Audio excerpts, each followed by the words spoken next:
Sammy, as you know, I have just got myself a new coach and we have dived into the hybrid training program, not the Hyrox. We've avoided Hyrox, more so hybrid, talking about running and weightlifting during the week. I'm currently doing 4 weightlifting sessions, which is push, pull, upper legs, and 3 runs at about 20 kilometers per week, which, is I'm just started out.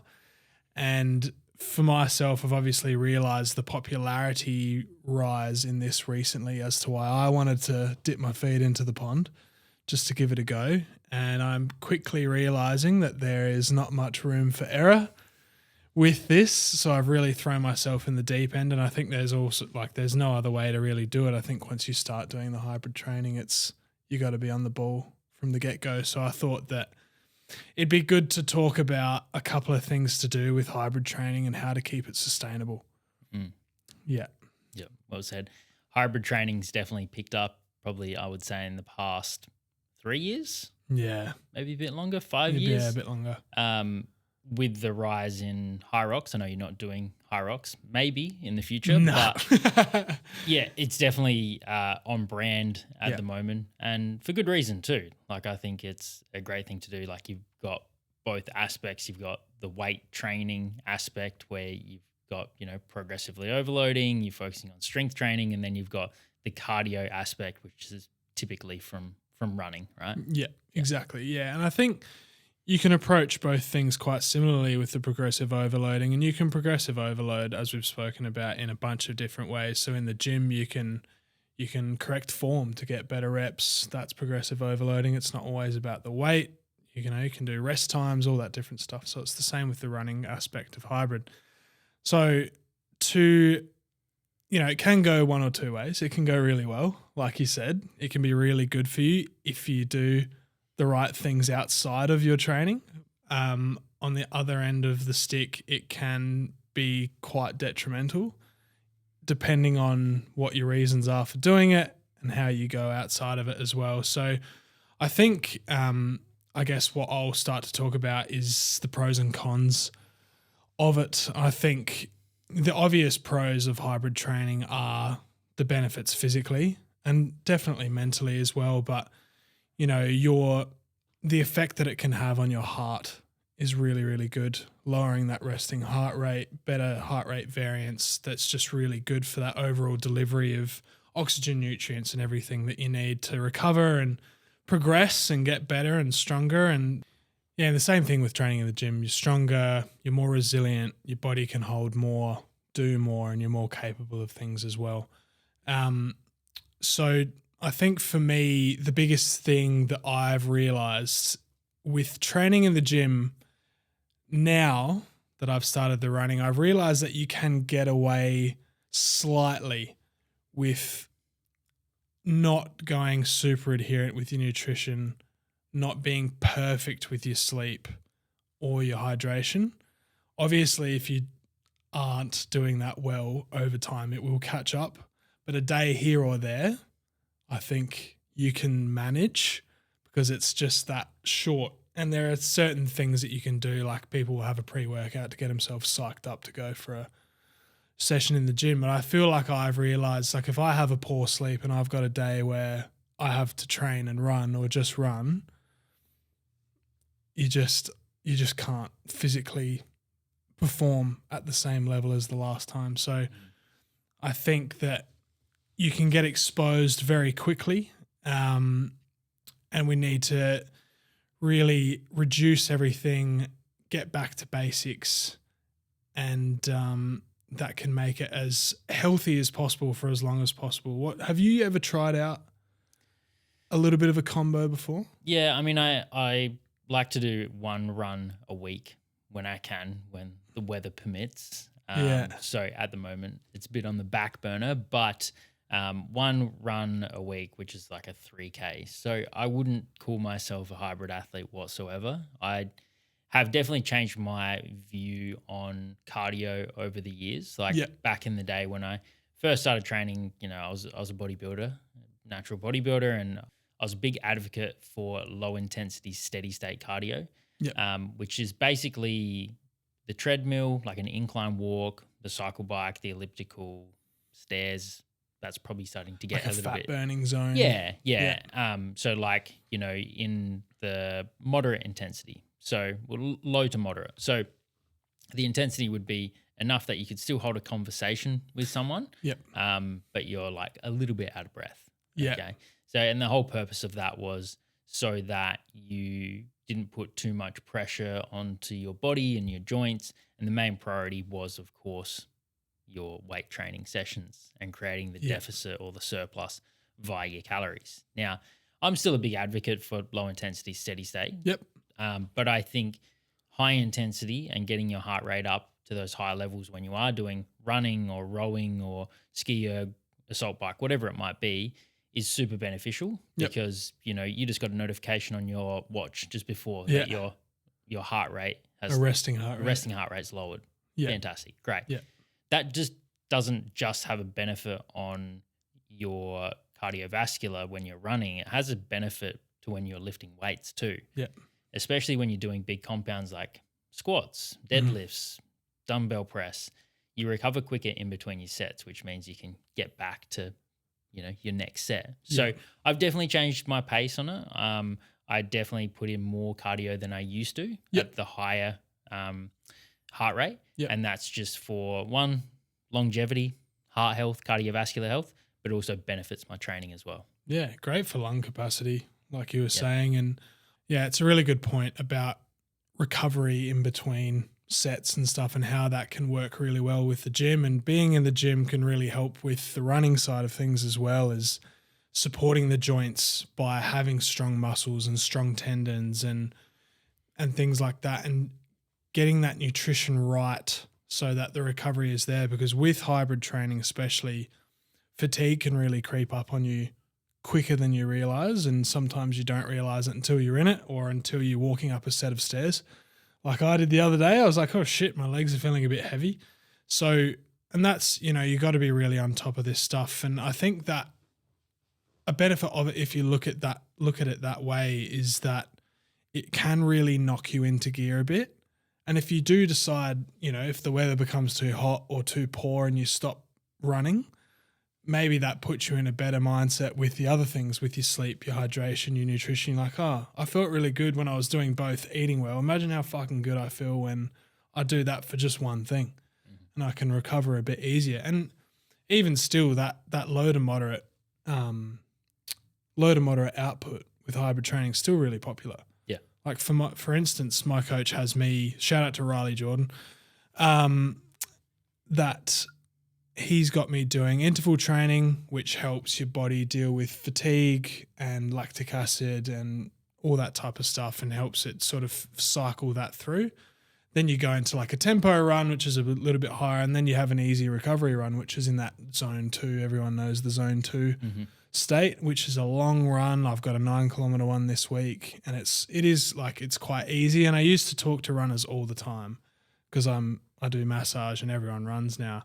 And they always used to say, oh yeah, I've got an easy 15K on the weekend. And I was like, easy? Is that, what do you mean by that? And they're like, oh, just like an easy pace. And I was like, it doesn't sound easy at all. I don't know what you're talking about. They're like, that doesn't sound easy at all. And now it's sort of understanding that to get into that zone helps build up your aerobic base and helps with the heart rate and helps with your recovery in between hard efforts, like you said. So it's really cool to learn about that stuff. And like we were saying before, it's got to be a pretty perfect mix of everything before your body starts to deteriorate. And it's becoming really popular with the older generations, and they specifically have to be very careful when they do their hybrid training in terms of eating enough and all that type of stuff. And it really, for a lot of people, slows down the consumption of alcohol. Yeah. Which it has for me. So what is your why? Why the transition over to hybrid training from what you were doing, which was more of a hypertrophy based training?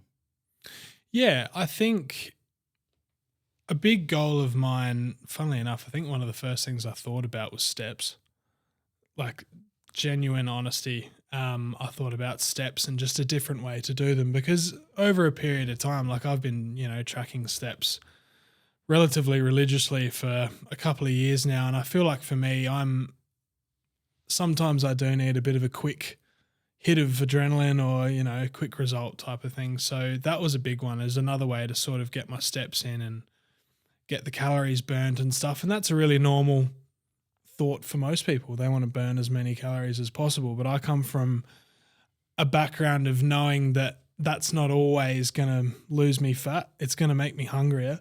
Mm-hmm. Another why I think is my family has a bit of a history with heart health. So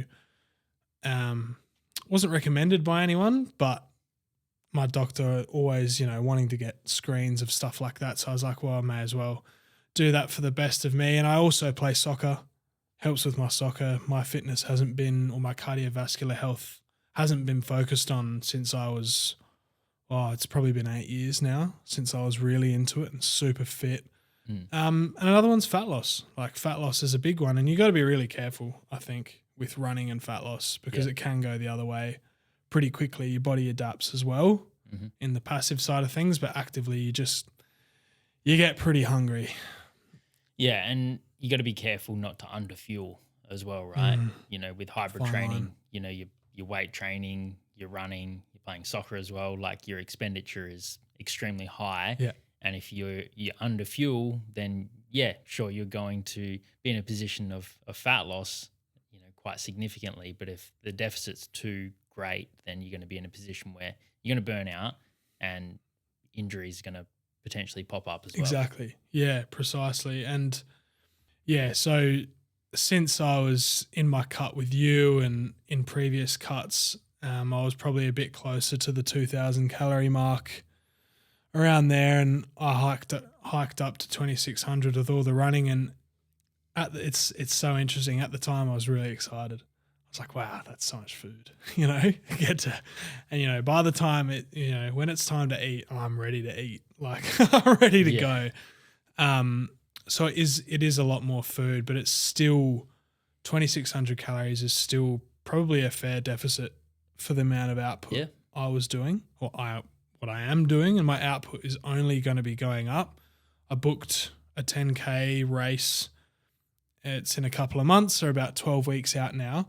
So while I'm in a fat loss phase. So right now it's that teething stuff we've just dropped my calories about 100, and the output's actually gone up a little bit. So I guess what we're doing now is just seeing where it goes. But I think for me, a big thing is I need stimulation. I'm the TikTok era, so I need things to be a little bit different every now and then. So I think that's also a really big reason as to why I got into hybrid training.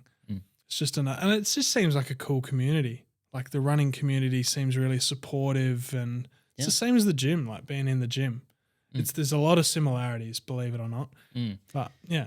Try new things. It's quite popular for bodybuilders in their off season to do powerlifting, because they need something to stick to, and powerlifting gives them the progressive overload aspect, but it's something different. They can still compete in the off season, but it's not physique based, it's lifting based.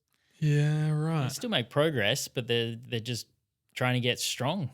You know, and then when the season comes around again for bodybuilding, then they do a cut and reveal those gains. But I'm a big advocate for trying new things, as you would know. I'm trying drumming for the first time. Awesome. Progressive overload. Progressively overloading my drumming skills. It's not really going too well so far, but watch this space. But yeah, I think it's great for, great for your brain, and great to try new things, because you might try it and you might go, yeah, cool, I love that. That's the training that I want to do, and that's what I want to advocate as a coach. Or you might try it and you'd be like, it was great, it's not for me. I'll prefer hypertrophy training. But if you don't do it, you'll never know. Yeah, exactly. And that's what I thought. Like I work around a lot of runners at a physio clinic, and they all seem to be quite happy people as well. And, really excited for their 19-kilometer run on a Sunday morning.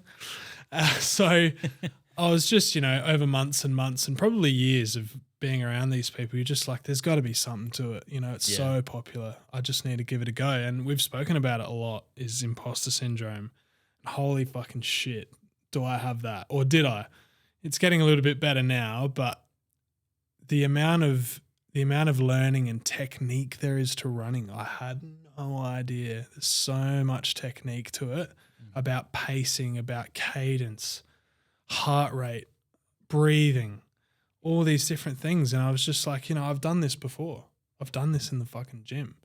And my coach is like, he assesses my runs. You can use Strava. Everyone knows about Strava, and you can see everyone's statistics and data and all this stuff. And he's like, I can tell you've got some serious mental resilience, because you're working really hard for these runs, probably a little bit harder than I wanted you to, but you maintained it the whole way. So that's the benefit of being in the gym, is like it teaches you to just push through those last couple of reps. And it's the same thing. I think I've got white line fever. I play soccer. Once I cross that white line, I'm a bit of a menace. So I think it's just like, once I get moving, that's the sort of thing. But it really tests you out. And I guess a big reason I wanted to talk about this topic was that you certainly cannot shortcut this. Absolutely not. Like, even if my nutrition, my hydration is on point, I think last week I had a really poor night of sleep, and I didn't run. I didn't do it because it just sort of that lingered for the whole day, and my running times differ every day, and you've got to get the meal timing right for your longer ones, because you don't want to be too heavy, but you don't want to be underfueled. So you got to be really careful, and you got to take your recovery proper seriously. Don't be afraid to rest. Keep yourself moving in the most sustainable ways. A lot of runners swim. A lot of runners ride a bike as well, and then they start to become triathletes and ruin both of those things for themselves as well. So I think that's probably the biggest point. Like, if you're going to do it, it's really fun. It's really, really fun. It's really rewarding. I do feel happier as a result of getting into running, because it's one of those things, like for me, doing leg day. You finish leg day and the rest of the day just feels that little bit better because you did it. Whereas the other days I'm looking forward to in the gym. It's the same with runs. Like, I don't look forward to intervals. I don't look forward to tempo. I look forward to the easy run because I get to just chill and enjoy my surroundings. But you get it done, you just feel great. Such a runner's high. Yeah, for sure. The runner's high is definitely a thing. You get a lifter's high as well. Big time. Yeah. But I feel like the runner's high is much higher. Yeah. Lifting high. I don't know the science or the reason behind that. Maybe it's because your heart rate goes up to a high rate. Maybe because you're outdoors. Not sure. Off your phone. Who knows? But you whatever it is, you're doing a hard effort for X amount of time, whether that's lifting or running, and you finish that and you have that sense of achievement. Yeah, absolutely. So if you're looking at getting into it, give it a go, but do it properly. Yep. Slow and steady wins the race. Slow and steady will keep you in it. Yep. Yeah. Well said. We are in an era of social media where there's never been so much good information about health and fitness, but there's also never been so much misinformation about health and fitness on social media. Talking Instagram, TikTok, YouTube, Facebook. So how do you decipher through all of the information what is actually legit and evidence-based and what is BS? Yep. I think for me is like, keep your circle small. Keep it to just a few good ones. And their information might be quite boring. I think everyone knows this bloke, but Adam Sullivan, the Cunny guy, he did really well a couple of years ago in delivering super fucking boring information in a really fun way by doing spin kicks, by talking to a banana, doing those little things. So his information was boring because he's talking about, your TD, total daily energy expenditure and your EATs and all that type of stuff. And people are like, what the hell is this? And he just explains it by saying a couple of swear words and that type of thing. So, so I think for me, I try to look for really boring information, whether that's sort of delivered excitingly or delivered pretty much straight shooting. That's one of the big ticks that I sort of look for, is really basic, boring information. Yeah. Is there anyone else that you follow on Instagram for information? Yeah, there's a guy that does TikTok videos, and he does this fuck or suck thing where he trials out these meals. Would you say Matt West? Matt West, Road to Aesthetics. Road to Aesthetics, yeah. And he's really gimmicky, and that in a really funny way. Like, he knows it, gimmicky type of way. And they're highly edited videos, and he's jacked, and he's got a lot of energy, and a lot of those people do. You can find those people everywhere, and they do actually give quite a lot of misinformation. But he reacts to recipes. He makes them himself, and he tries them, and he doesn't have collaborations with any of these people, because some of the videos that he gets have like 500 views or something like that. And he's just dead straight. He's like, look, recipe looks good, macros look good, doesn't fucking matter if it tastes like shit. And he'll tell you if it tastes like shit, or he'll tell you if it tastes really good in his own way. Yep. I won't reenact what he does, because I don't have that energy. But he's a really good one as well. Do you have anyone that you like? Yeah, I guess like down the more evidence-based path of training is Brett Contreras. He is the inventor of the hip thrust movement. No way. Yeah. That's hectic. So yeah, cool. he's like a big one in the industry. He's a little bit older now. I think he's into his 40s, but yeah, he's been around the industry for a really long time. Does a lot of evidence-based studies. Jeff Nippard, great one, evidence-based as well. Does his own research. Has his own DEXA scanner in his gym. Does his own research, which is really awesome. Cool. Yeah. And I'll say, like, just because someone says they're evidence-based, it doesn't mean that it is particularly evidence-based. When people are quoting, studies show, evidence shows, make sure that they're actually putting the study in to the description. Call them out. Like, what study are you talking about? Because it's a big thing now to call yourself an evidence-based coach, but what is the evidence that you're following? Yeah, exactly. And yeah, really glad that you brought up Jeff Nippard. I think that in a similar way with Adam Sullivan, he talks about really boring things, but has a really good way of displaying them. I think the graphics that he has on his videos are awesome. Like, really cool. Like, he has himself doing these different exercises, and he's got someone who's really good at their job, to show his muscle in like a really bright color, doing the actions and stuff like that. So they're really just really pleasing to the eye, those videos. He doesn't deliver anything with massive energy with his tone of voice or anything, but it's just how his videos look are really good, but it's really boring info. Yeah. If it's super exciting information, it's like, or absolutes, I think is a big one. Mm-hmm. Don't do this if you want a six pack, or do this if you want a peachy ass, or whatever it might be. So I think that's another one, is be really careful of the absolutes and the super clickbaity titles where you're not getting any benefit. My triceps doubled when I did this exercise. Like, no, it didn't. The triceps didn't double. Like, what, were you doing that exercise for 10 years? Maybe your tricep doubled in 10 years if you're starting from scratch. But my calves doubled. Yeah, well, that'll never happen to me. Oh. But yeah, I think the whole clickbaity titles and the grabs that you get in those first 5 to 10 seconds, like, if it seems like, whoa, I've never heard that before, then you probably have to question the content and the evidence behind what they're saying.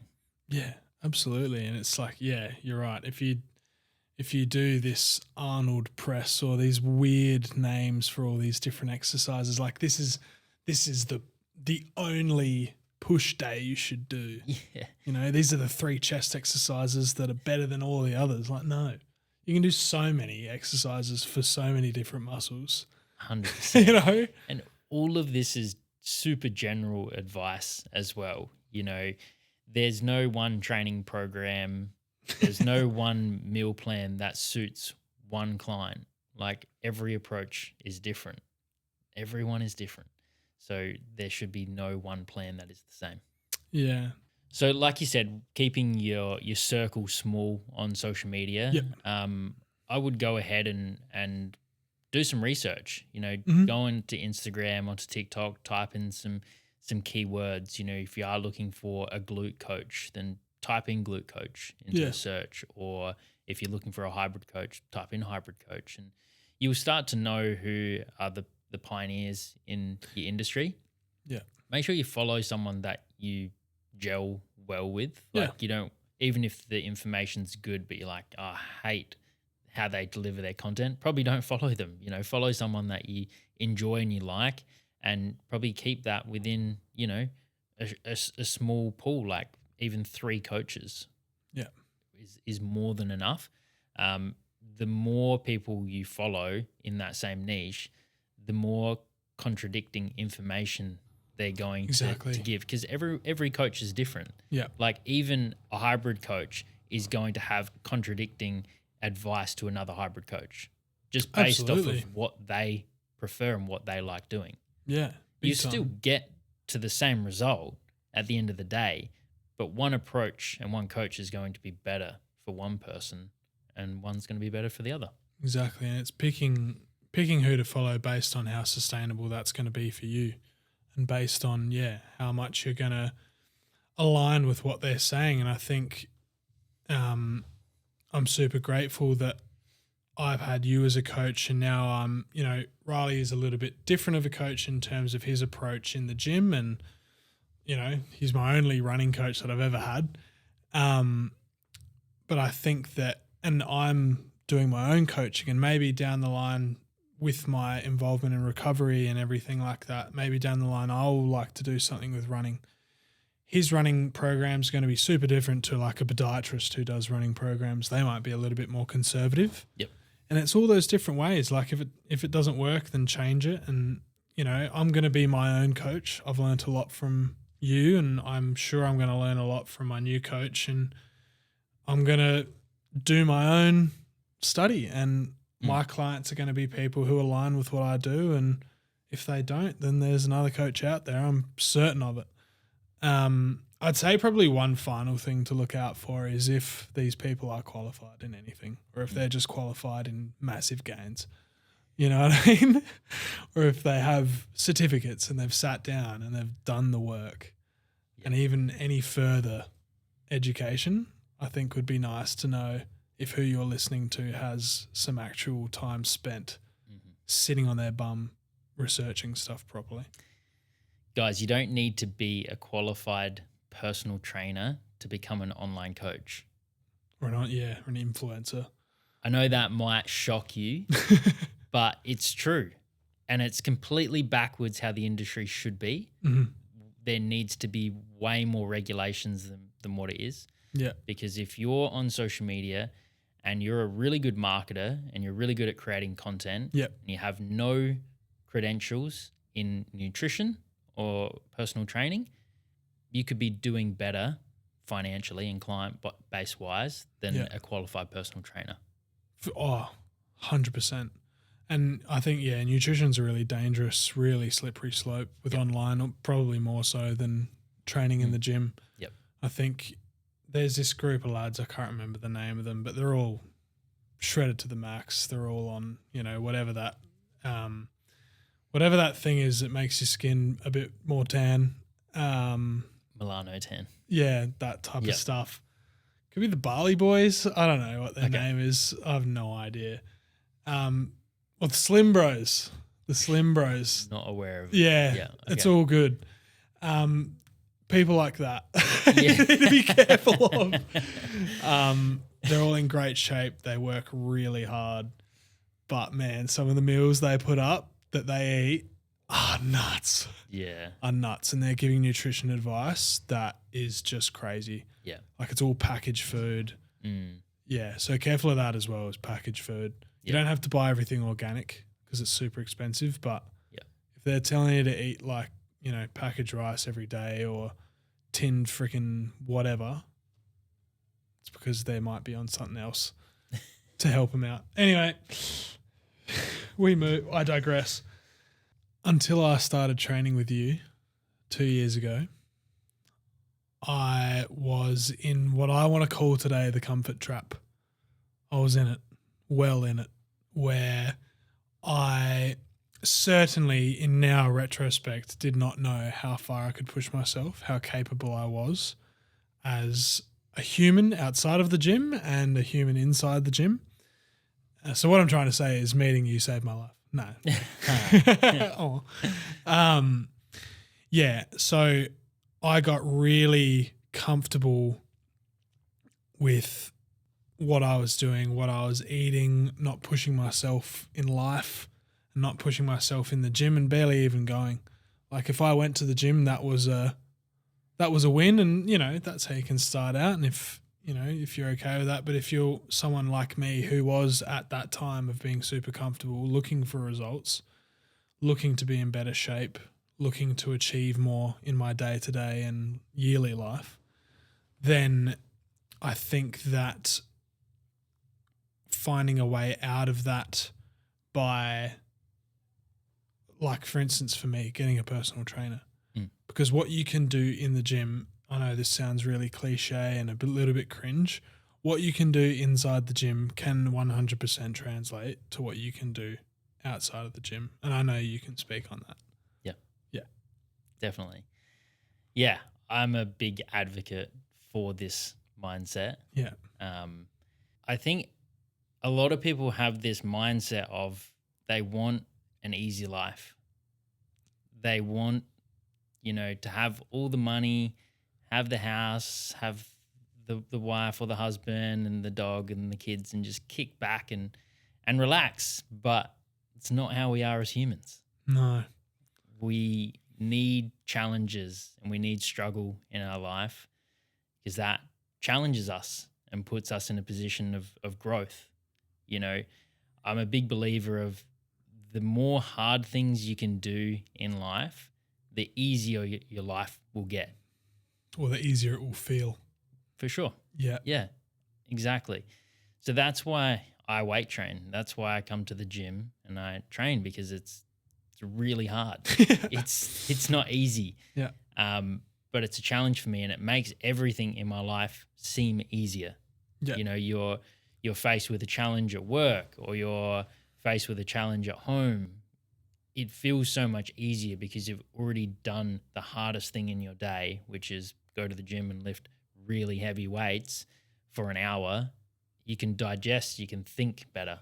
Yeah, 100%. Yeah, and if, you know, we don't challenge ourselves with different things, I'd say if we don't challenge ourselves with things that we face daily, you know, if we don't challenge ourselves in the gym or we don't challenge ourselves at work or challenge ourselves at home with gardening or doing a bit of yard work, then everything else just seems harder when it comes up. If you have a genuinely difficult task that comes up, that is probably the most daunting thing in your day or in your week. You're just like, oh, and you try to avoid it, whether it's a conversation or a workout with a PT who definitely pushes you harder than you push yourself, which was me. You know, it can really set you up either way. You can set yourself up for failure or you can set yourself up for some serious success. And after learning how hard I could push myself in the gym and, you know, opening the business really throws you in it. But you can just be like, oh shit, I'm capable of lifting a weight. I'm definitely capable of doing the fucking dishes tonight. You know, if you don't do the dishes one night because it's too much of a task, then the task is going to be bigger the next night when you've got more dishes, I guess is my inspiring quote of the week. Do your dishes. Yeah. You know what I mean? It's a similar thing. Like making your bed feels hard for most people. It used to feel fucking hard for me. I didn't do it. Washing your bed sheets. and doing all that type of stuff. So yeah, I think you nailed it. Like, do the hard stuff so that things feel easy. Yeah, it's a mindset shift. Major. Think about this. Those who win are those who think they can. Nice. The quote man is back. I'm back. I love this. I absolutely love it. And it ties into doing hard shit as well, because if you do the hard shit, things feel easier. If you think you can win, you will. Yeah. Yeah. And that's just not like winning a soccer game or winning a bodybuilding competition. This is winning in life. Yeah. Yeah. 100%. I think it gets as simple as, like, we've spoken in multitude about my love for beer. I think, it even goes down to the smallest things. And I think the smallest things can turn into the biggest wins as we go along. Like, it's the challenge. Can I get through this weekend without over consuming? Can I get through this weekend without doing drugs? Can I get it through this weekend without doing alcohol? Because all of these things are really fucking accessible now. You get food delivered. You can get drugs delivered. You can get alcohol delivered. Yep. You know what I mean? And it turns into this cycle of, and I used to be in it. You have a shit week because you fucking hate your job or whatever. And you probably hate your job because you smashed your weekend so much that you've set yourself up for failure. So it's, if you think you can go a weekend without it, try it. You're like, holy shit, I did it. You get to Monday and like, oh my God, I'm actually not as, not feeling as down as I did last week, or I've got a lot of energy today because I could sleep properly. Yeah. So it's things like that. And you can go as simple as getting through a weekend, as hard as it is for a lot of people. Yeah, for sure. What gets me through when I'm feeling down, I'm feeling unmotivated, and I'm like, and this applies to training, but it also applies to work as well. And I'm like burnt out as hell and, I need to push through. I think about the amount of people that would throw in the towel and not do it. Yeah. And I'm like 85% of people. Even more. Probably. Yeah. 99.9%, even more than that. Yeah. The amount of people that wouldn't get that workout in, that would throw in the towel and be, business is too hard, I'm not doing it anymore. Yeah. That's what gets me riled up. That's what wakes me up in the morning and keeps me going. Yeah. I'm like, most people wouldn't do this, and I'm wired differently. So I'm going to push through that pain. Yeah. And keep going. Yeah. Yeah, exactly. It's the hardest challenges that feel like the biggest wins, even if it's 45 minutes in the gym. And, you don't have to go in the gym and set records that day. If you don't have the gas, get in there, maintain, get the work done, even if it's 5 a.m, or it's 9 o'clock at night. If you need to do it and you can't go to the gym for the next 3 days and that's the only time, give it a go, get in there and do it. And I think I've started, I've just spoken about this, I've started running at a funny time where Adelaide is very wet at the moment, and I think maybe 50% of my runs recently have been in the rain, and not rain. It's been in like flash flood rain. Thankfully, I come from a background of soccer where I'm just a water baby on the pitch anyway. Yeah. And you just run around in rain no matter what. So I'm already comfortable with doing that. But I think that's another thing is like my partner will be like, you're going to run right now? Like, I can't run anytime else. I'm not going to run pitch black and trip over and do my head. You know what I mean? Yeah. And, I just can't fit it in otherwise. So I just need to get it done. I need to keep the routine going and get this win. And I get home and I'm wrecked and I'm sweaty and I'm literally evaporating the rain as it touches me by the time I get back. But I feel so good 5 minutes later that I've gone out there, done the work, and now I just get to sit down and do whatever. Yeah. And how many other people would have gone, oh, it's raining, I'm not going to go for a run? Oh, so many. I already spoke to one today. I won't mention who. We don't know him, but they're just like, oh, yeah, weather permitting, I'll get out for a run. No, get it done. Yeah. Look, thunder and lightning, I'd reconsider my run. No excuses. Maybe then I'd reconsider.